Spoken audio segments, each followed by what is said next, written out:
자, 이제 세 번째 강좌에서는 여러분 가지고 계신 교재를 가지고 진도를 좀 나가도록 하겠습니다. 여러분 이제 12페이지 부동산 총론 이렇게 나와 있죠.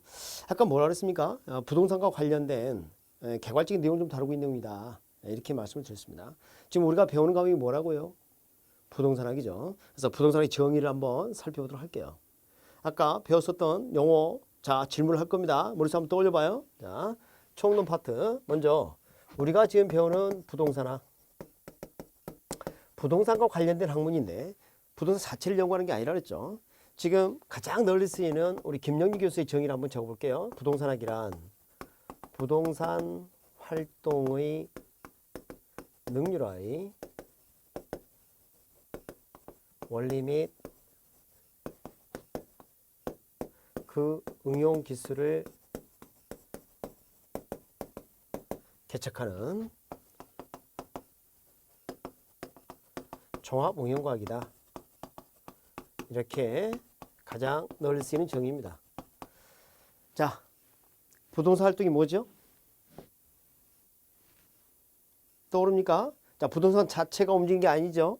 부동산에 대해서 인간이 행하는 관리적 행위라고 했어요. 맞습니까? 그 다음에 여기 능률화. 이게 무슨 뜻일까요?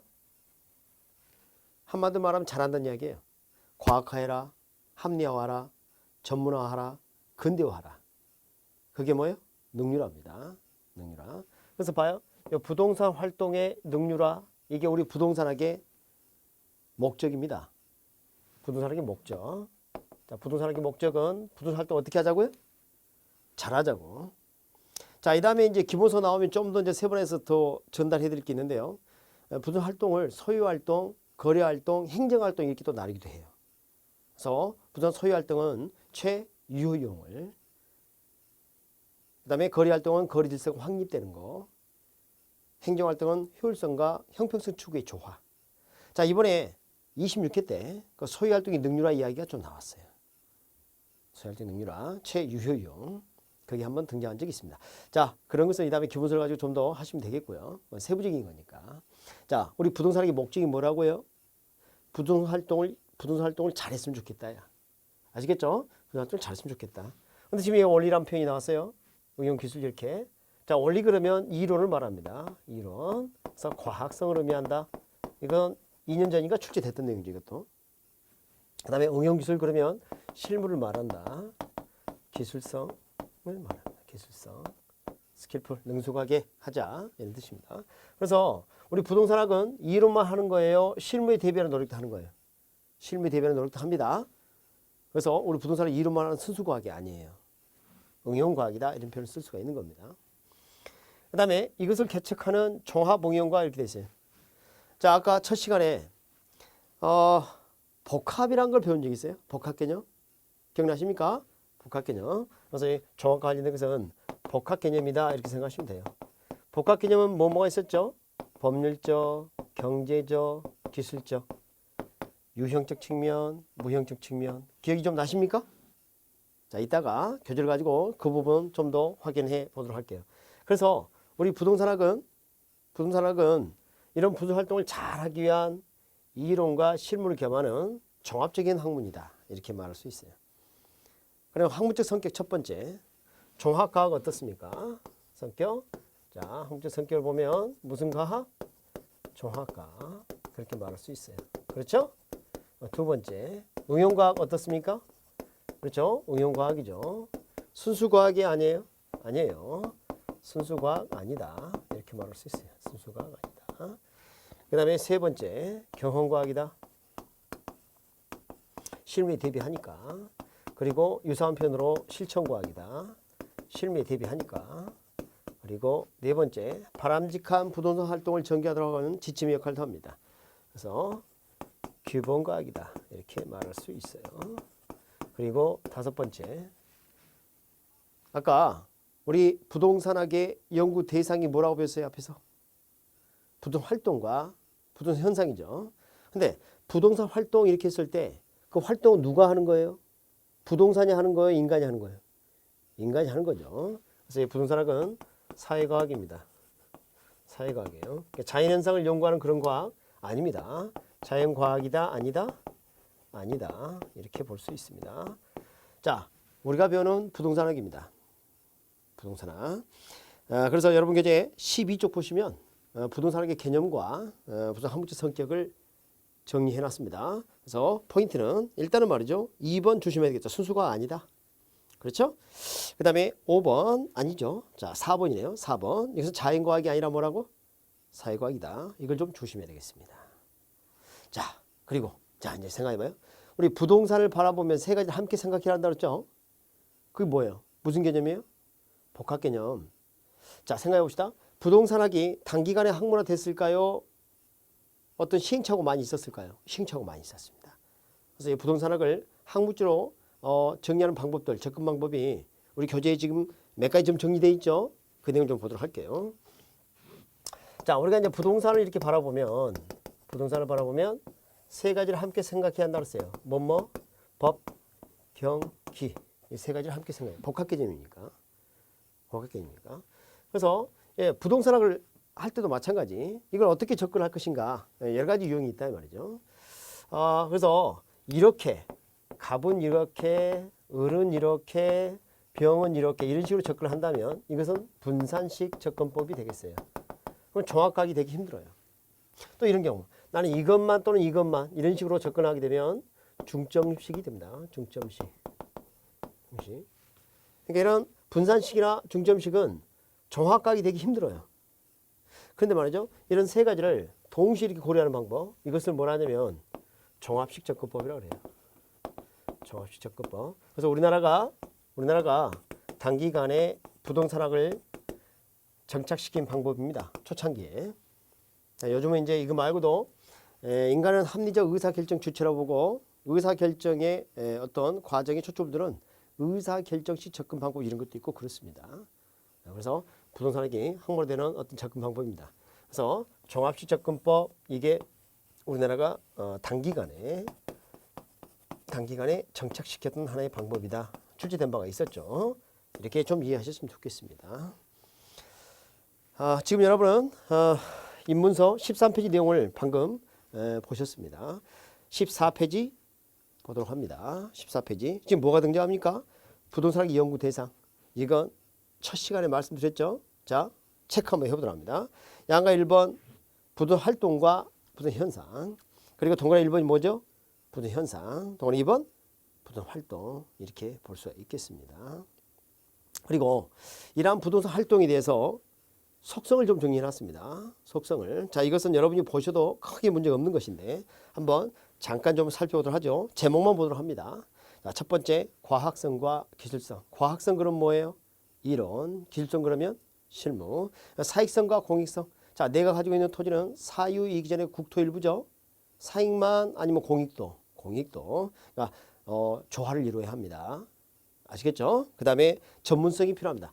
갈수록 이 부동산 활동이 전문화되고 있습니다. 고도의 전문성이 필요하게 되는데, 자, 여러분 이제 우측 보니까 1, 2, 3차 이렇게 나눠놨죠.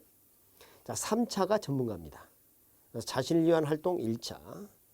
그 다음에 일상 업무 수준으로 계속 하는 게 있죠. 나는 공인중개사가 아닌 전문가가 아닌데 중개사무소에서 중개업을 지속적으로 하고 있다. 중개업 보조 업무를 하고 있다. 그럼 2차 수준이 됩니다. 그 다음에 3차가 뭐냐면 전문가의 활동이에요. 그래서 공인중개사가 중개업을 한다든가 감정평가사가 평가 업무를 한다면 이게 3차 수준이 됩니다. 그래서 3차가 전문가, 1, 2차는 전문가가 아니에요. 그렇게 볼 수가 있겠습니다. 그렇게 나눌 수도 있고요. 그 다음에 윤리성을 또 따지기도 합니다. 그래서 사회성 공공성이 강하니까 그 고도의 윤리를 요구하는 경우가 있습니다. 그래서 전문가의 어떤 관계 이런 거 고용윤리 생각해봐야 합니다. 그다음에 같은 동업자, 공인중개사끼리 또는 동업자 단체, 공인중개사 협회가 있을 텐데 한국공인중개사협회 여기에 대한 조직윤리, 그 다음에 선량한 관리자 의미로서의 어떤 서비스 윤리라든지, 그 다음에 공공복리 증진을 도모하는 공중윤리라든지 이런 부분을 좀 언급할 수가 있겠습니다. 그 다음에 윤리성이고 임장활동성. 자, 이 부동산 활동은 토지가 움직이지 못하죠. 그래서 현장에 임하는 활동, 이걸 뭐라? 임장활동입니다. 토지가 움직이지 못하니까 부동성으로 인하여 현장에 임하는 무슨 활동? 임장활동성을 갖게 된다. 정보활동성. 현장에 가서 통제 불가능한 요인이 있는지 확인할 필요가 있다. 정보 활동성. 그리고 사람을 대해서 활동을 하게 되면 대인 활동. 자, 그 대상, 객체가 되는 게 만약에 대물이다, 물건이다. 그럼 대물활동 이렇게 말할 수가 있습니다. 자, 여러분 교재에 그렇게 정제되어 있고요. 한 장을 넘기시면 공간활동, 부동산은 3차원 공간입니다. 그래서 공간활동성을 갖게 되고 장기적 배려가 필요하다. 내가 가지고 있는 토지는 한 번 쓰고 버리는 개념이 아니죠. 그리고 세 가지를 함께 생각하자. 복합활동성. 자, 출제가 많이 되는 파트가 아니에요. 그래서 제목만 머릿속에 떠올릴 수 있으면 좋겠습니다. 이렇게 해서 부동 활동의 속성까지 좀 살펴보았습니다. 자, 이렇게 했고요. 아까 첫 시간에 이런 이야기 했었습니다. 부동산 활동을 하게 되면 세 가지를 함께 생각해라. 그게 뭐였었죠? 복합 개념이죠. 자, 여러분 교재 보니까 이게 아주 자세히 등장합니다. 복합 개념의 부동산. 자, 16페이지부터 등장하기 시작합니다. 그렇죠? 자, 이거 한번 정리를 해볼까요? 아까는 제목만 적었죠? 근데 이제 구체적인 내용을 한번 살펴보도록 합니다. 자, 이렇게 볼 수 있어요. 자, 복합 개념 이렇게 했을 때, 복합 개념이 있을 때, 첫 번째가 기술적 또는 물리적 개념 이런 이야기를 좀 해드린 바 있고요. 그렇죠? 눈에 보이는 이건 뭐라 그랬어요? 유형적 측면이라고 그랬죠? 유형적 측면, 유형적 측면 이런 게 있었고요. 그다음 이제 두 번째 경제적 측면, 경제적 개념 이거 생각할 필요가 있다 이렇게 말씀드렸어요. 그다음 세 번째가 법률적 개념 이렇게 말씀드릴 수가 있어요. 법률적 개념. 그래서 기술적, 물리적 개념은 유형적 측면이라면 이 두 가지는 뭐예요? 유형적 측면, 무형적 측면이다. 눈에 보이지 않는 무형적 측면이다. 이렇게 말씀드릴 수가 있어요. 그래서 기술적, 물리적 개념은 그것을 이렇게 표현합니다. 부동산은 자연이다, 위치다, 공간이다. 부동산은 3차원 공간이다 이렇게 표현합니다. 그 다음에 부동산은 환경이다 이런 표현을 쓸 수가 있습니다. 이게 유형적 측면입니다. 눈에 보이는 관련이 있죠? 그렇죠? 자, 이것은 자세히 학습할 내용이 아니에요. 유형적 측면 이렇게 정리 좀 하시고요. 그리고 이 공간에 관한 이런 이야기, 위치에 관한 이야기가 우리에게 좀 출제가 좀 됩니다. 그래서 위치에 따른 접근성이라든지 공간은 3차원 공간이다. 이런 부분이 조금 다뤄질 수가 있어요. 자, 이런 부분은 나중에 장이나 저를 달리해서 좀 더 자세히 살펴보는 기회가 있도록 하겠습니다. 자, 그 다음에 경제 개념을 이렇게 이해한다면 경제는 돈이죠? 제가 한번 줘보겠습니다. 이게 돈하고 관련된 냄새가 나는지 안 나는지 봐요. 자, 토지 등을 봐보면 이 부동산은 생산 요소다. 그리고 자본이다. 그리고 소비재다. 그 다음에 상품이다. 자산이다. 어때요? 돈 냄새 납니까? 돈 냄새? 그렇죠? 자, 우리 시험 문제인데 어떤 게 출제되냐면 말이죠. 여기에다가 이런 걸 막 집어넣거나 그러면 안 돼요. 특히 이것을 이쪽으로 많이 넣어서 함정을 파는 경우가 있습니다. 그래서 이런 부분만 좀 주의해 주시면 돼요. 그래서 구분을 이렇게 하고 있어요. 이렇게. 그러니까 이걸 구분하는 게 출제 포인트예요. 그러면 이제 법률적으로 바라보면 어떻게 될 것인가? 자, 이것은 말이죠. 이렇게 합니다. 넓은 의미의 광해 부동산의 개념이 있는데 이것은 그 이전에 첫 번째 좁은 의미의 협의의 부동산 여기에다가 두 번째 준부동산 또는 의제 부동산을 더한 걸 말합니다. 요게 좀 설명할 의미가 좀 있어요. 이게 한번 출제될 만한 내용이다. 이렇게 또 볼 수 있습니다. 그러니까 독자적으로 말이죠. 그래서 협의, 여기는 광희. 자, 이 부분은 위치를 달리해서 상세히 살펴보도록 하죠. 자, 그래서 여러분 교재에 17페이지에 그런 내용들 18페이지까지 상단에 그런 내용을 좀 담고 있을 겁니다. 요거 설명 좀 해드리도록 하겠습니다. 먼저 부동산은 복합 개념을 볼 수가 있는데 그 중에서 범죄 개념의 내용을 좀 살펴보고 있고요. 범죄 개념으로 첫째 민법 제99조의 내용이 있어요. 민법 제99조. 그래서 이것을 뭐라 하냐면 협의의 부동산 이렇게 부릅니다. 협의의 부동산. 민법 제99조에 보면 이렇게 되어 있습니다. 부동산을 이렇게 정의합니다. 토지 및 그 정착물 이렇게 정의를 해요. 토지 및 그 정착물. 그래서 이 토지가 있고요. 토지가 겁니다. 정착물. 자, 정착물 대표가 뭐가 있냐면 건물, 담장, 수목 등 이런 것들이 여기 해당이 됩니다. 자, 여러분이 좀 알아야 될 게, 내가 만약에 단독주택을 매입했다.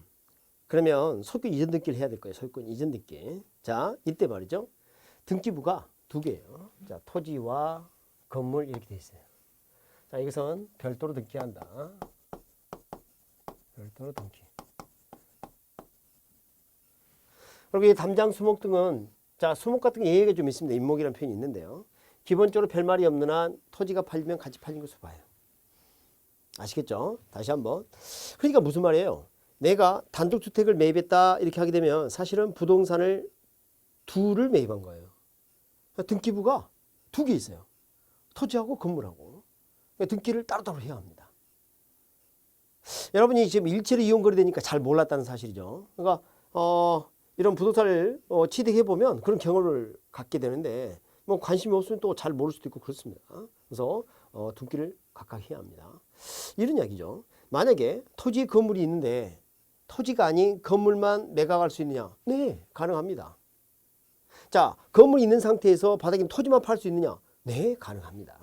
독립된 부동산으로 간주합니다. 아시겠죠? 자, 보다 자세한 내용은 이 다음에 또 보도록 하고요. 자, 내 토지 건물 이거 내 거야. 이거 표시 어떻게 하고 있어요, 지금? 등기를 하고 있죠, 등기. 자, 동물들은 자신의 영역 표시를 배설물로 해요. 근데 내가 토지 건물 샀다 이 영역 표시를, 내 거라는 표시를 배설물로 할 수 있겠습니까? 서류상 등기하면 돼요, 등기. 자, 이거 봐요. 이런 게 동산이죠. 그렇죠? 자, 이것은 점유한자 것으로 봐요. 그러나 토지나 이런 건물 내가 이렇게 뭐 점유하고 있다 이렇게 해서 내 것이라고 나타낼 필요는 없는 겁니다. 그래서 부동산의 특징이 권리를 공시하는 방법에 있어서, 방금 제가 뭐라 그랬죠? 권리의 공시. 권리, 이거 내 거거든. 공시, 널리 보여주는 겁니다. 공공에게 보여주는 거. 자, 이거 내 거라는 것을 공시하는 거. 방법을 뭘 쓰냐면 등기를 씁니다. 아시겠죠? 그리고 이 토지를 근거로 저당 설정해서 자금을 융통할 수도 있습니다. 자금을 융통. 맞습니까? 네, 그런 특징을 갖고 있어요. 자, 잘 들어야 합니다, 이제. 자, 토지 및 그 정착물이 민법 제99조에 있는 내용이라고 그랬어요. 그죠? 99조. 자, 여기 안에는 여러분이 알고 있는 자동차 있죠? 여기 들어있나요? 없지요? 그러니까 토지 및 그 정착물은 민법에서 부동산을 부르는데요. 자동차는 이걸 제외한 나머지 동산에 해당됩니다. 그런데 재밌는 것은 내가 자동차를 매입했다. 그러면 차량 등록해야 합니다. 심지어는 할부로 매입하게 되면 저당 설정합니다. 무슨 말입니까? 마치 뭐처럼? 부동산처럼 이런 특징을 갖게 돼요. 자, 무슨 말이냐면 민법 99조에 따르면 토지 및 그 정착물에 해당되지 않기 때문에 동산이란 말이죠. 그러니까 동산들은 점유 방법을 취하는 게 일반적입니다. 그게 이제 기본 틀인데, 재밌는 것은 특정 자산들은 비록 민법에 따르면 동산에 해당되지만 마치 부동산처럼 등기 등록의 이용을 취한다는 겁니다. 그리고 저당이 대상이 된다는 겁니다. 그러니까 법률적 효과면에 있어서 부동산과 다를 바가 없는 게 있다는 겁니다. 그런 것을 뭐라고 부르냐면 준부동산 또는 의제 부동산. 부동산에 준한다. 부동산을 보겠다. 의제, 간주하겠다. 그런 이야기죠. 그래서 2번 준부동산 또는 의제 부동산 이런 표현을 쓰는 겁니다. 준부동산 또는 의제 부동산. 이건 마치 부동산처럼 등기 등록의 유형을 취하다는 겁니다. 등기 등록의 유형을. 저당의 대상이 되고요. 어때요? 그럴싸하죠? 자, 그래서 이런 것들이 뭐가 있느냐면 자동차, 건설기계, 선박 20톤 이상입니다. 항공기 이런 것들이 여기에 해당돼요. 그 다음에 공장재단, 광업재단, 임모, 그리고 광업권, 어업권 이런 것들이 여기에 해당됩니다. 이렇게. 자, 이런 것들은 마치 부동산처럼 등기 등록의 이용을 취하고요. 각각의 개별법에 따라 행해집니다. 부동산 등기법이 아니에요. 각각의 개별법에 따라 행해지게 됩니다. 자, 그래서 이제 공장재단, 광업재단 재산의 묶음이고요. 임목은 이런 수목 집단 중에서 소유권 보존 등기를 하게 되면 임목이라고 불러요. 독립된 것을 간주합니다. 아시겠죠? 그래서 사실 토지로부터 애초에 독립되는 것은 이런 건물이라든지 그다음에 수목 집단 중에서 임목이라든지 농작물 있죠. 농작물은 토지 위에 이렇게 경작되고 있는 것들인데 경작 수확물 이것은 말이죠. 경작자 소유입니다. 무조건. 그리고 토지로부터 독립된 것으로 봐요. 그것은 이 다음에 좀 더 심하다 단계에서 말씀드리도록 하고요. 여하튼 간에 이것들은 자 그리고 광업권은 뭐예요? 미채굴 광물을 채광, 채굴 할 수 있는 권리입니다. 어업권은 공해상의 동수산식물을 채취, 포획, 양식할 수 있는 권리입니다. 자 이런 것들을 등록 등을 통해서 마치 부동산 효과와 다를 바가 없는 저당의 대상이 될 수 있다는 겁니다. 그래서 이것을 준부동산, 의제부동산이라고 부릅니다. 그래서 자, 이 둘을 이렇게 묶어서 뭐라 하냐면 광해부동산 이렇게 불러요. 광해부동산. 잠시 여기는 좁은 의미의 부동산, 여기다가 준의제부동산을 더하게 되면 뭐 광해부동산 이렇게 볼 수 있어요. 광해부동산. 자, 좁은 의미의 부동산에다가 준의부동산을 더하게 되면 뭐라고? 광해부동산. 자, 저 판서 내용을 보고 여러분 문제를 한번 맞춰보도록 합니다. OX로 답하세요. 협의의 부동산은 토지 및 그 정착물이다. O죠. 협의 부동산은 민법상의 부동산을 말한다. O죠. 이것은 이거다 이렇게 해도 상관없습니다. 아시겠죠? 민법상 부동산은 토지 및 그 정착물이다. 그렇습니다. 근데 준부동산 또는 의제부동산은 협의부동산에 속한다. 또는 협의부동산이다. 그러면 돼요? 안 돼요? 안 됩니다. 준의제부동산은 무엇에 속한다? 광해부동산에 속한다. 이게 출제됐던 표현입니다. 아시겠죠? 협의부동산에 속한다 이렇게 하시면 안 돼. 그렇게 볼 수가 있겠습니다. 지금 이것은 말이죠. 법률적 개념이에요. 잘 듣습니다. 여기 봐요. 여기 공장재단의 표현이 있죠. 자, 공장은 토지, 건물 등 생산 설비 등이 있을 겁니다. 이 재산의 묶음을 공장이나 광업재단 저당법에 따라 등록할 수 있습니다. 그리고 저당의 대상이 될 수 있도록 돼 있어요. 그래서 지금 이 재단이라는 말을 보면 재산의 묶음이니까 이것도 마찬가지 경제적 개념이라고 오해하시면 안 돼요. 아시겠죠? 무슨 개념이에요? 법적 개념 하고 있었죠? 자, 여기. 자, 지금 그래서 출제되면 어떤 게 좀 문제냐면 이게 좀 문제가 될 수 있습니다. 지금 여기 안에 제가 준의제부동산에 공장재단, 광업재단이 있지 않습니까? 그죠? 공장재단, 광업재단이 있었는데 재단이라는 단어를 보고 이게 이쪽에 속한다고 생각하면 안 돼요. 또 출제될 겁니다. 출제된 바 있고요. 주의하시기 바랍니다. 그래서 이 세 가지를 이렇게 구분하는 게 중요합니다. 구분하는 거. 출제 포인트는 여기 있어요. 그래서 이 다음에 부동산의 속성이라든지 이런 걸 학습할 때 이런 부분 좀 더 자세히 기본서가 나오면 더 학습하도록 하고요. 오늘은 복합개념의 내용을 구체적으로 어떻게 볼 수 있는지 좀 봤어요. 아시겠죠? 그래서 지금 여러분 교재 한번 봐보시면요. 17페이지. 그렇죠? 17페이지에 법률적 측면의 부동산 양가를 4번 있나요? 찾으셨죠? 광해협의 준의제 부동산 이렇게 정리되어 있습니다. 거기다가 밑줄 하나 그어보죠. 자, 동그라미 3번에 개별법 규정 밑줄 그으셨어요? 그 다음에 등기 밑줄, 등록 밑줄. 자, 원래 등기와 등록은 동일 개념은 아니지만 우리 부동산학 관점에서는 크게 구분하지 않습니다. 여러분 2차 과목에서 공시법을 통해서 좀 더 자세히 학습을 하십시오. 자, 일단은 우리는 법률적 효과면에서 차이가 없다는 의미로서 준부동산, 의제부동산 이렇게 한 겁니다. 그렇게 하시면 되겠고요. 자, 네모 2번 협의부동산 나와 있죠. 협의 그리고 뭐 토지 정착물 이런 이야기 나와 있습니다. 자, 18쪽 상단을 보면 말이죠. 준부동산 이렇게 정의되어 있죠. 동그라미 2번 준부동산의 예를 좀 해놨습니다. 임목에 관한 법률에서 소유권 보존 등기된 임목 이렇게. 자, 임목 그리고 나머지 뭐 공장재단, 그다음 광업재단, 그다음 어업권, 선박, 건설계, 자동차, 항공기 그들이 여기 해당이 되겠습니다. 자, 이렇게 해서 총론 파트 부동산학이 무엇이야? 이거 하고요. 그죠? 예, 그래서 부동산학의 연구 대상이라든지 부동산 활동 그리고 현상이 연구 대상을 배웠고요. 그 다음에 부동산 활동의 속성 이것도 좀 다루셨고요. 그리고 부동산을 바라보면 세 가지를 함께 생각해야 되는데 자 이것을 접근하는 방법은 어떤 게 있었습니까? 분산식 접근법. 그랬었나요? 분산식 접근법. 그 다음에 집중식, 중점식 접근법. 이거 둘 다 바람직하지 않습니다. 자 분산식 접근법이나 중점식 접근법은 어떻습니까? 정확하게 되기 힘들다 그랬어요. 근데 우리나라는 어떻게 이 세 가지를 함께 생각해서 접근하는 방법? 종합식 접근법으로 접근하였다. 단기간에 부동산을 정착시킨 방법이다. 그리고 마지막에 부동산을 바라보면 세 가지를 함께 생각해야 한다. 그게 뭐예요? 복합 개념이었죠.